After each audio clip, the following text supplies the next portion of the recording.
और खबर शामिल करेंगे कि पुलिस ने जिन्ना अस्पताल में टिकटॉकर आयशा की लाश छोड़कर जाने वाले मुलजिम को गिरफ्तार कर लिया। डीआईजी साउथ ने कत्ल की तहकीकात के लिए खुसूसी टीम बना दी। कराची में मुबैना तौर पर नशे की ज्यादती से आयशा की मौत। जिन्ना अस्पताल में लाश छोड़कर जाने वाला मुलजिम कानून की गिरफ्त में। मुलजिम जिब्रान उर्फ जिमी को सीसीटीवी के जरिए शनाख्त किया गया। पुलिस ने डिफेंस में छापा मारा और मुलजिम को धर लिया। वाक़े का मुकदमा लड़की के वालिद सुल्तान की मदयत में दर्ज कर लिया गया। डीआईजी साउथ ने कत्ल की तहकीकात के लिए खुसूसी टीम बना दी। 5 रुकनी टीम एसएसपी इन्वेस्टिगेशन की सरबराही में तहकीकात करेगी।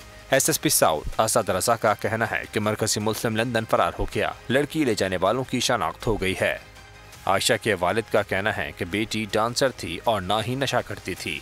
इसने पसंद की शादी की है। दामाद आदिल से अब तक कोई राब्ता नहीं हुआ। लड़की की सास, शोहर और गाड़ी किराए पर हासिल करने वाला शख्स भी पुलिस की हिरासत में है। तू की जाने यार अमीरा, रोटी बंदा खा जाती है। यूनान में कश्ती उलटने का अलमनाक हादसा।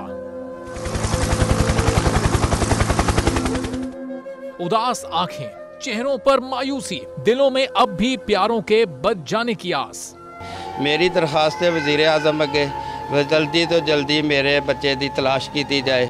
गम की इस घड़ी में बोल रहा अपनों के साथ, सहाफती फराइज को निभाते हुए पहुंचाई हर खबर अवाम तक। और यूनान में मुहाजिरीन के जहाज को हादसे के बाद अब रेस्क्यू ऑपरेशन खत्म हो चुका है।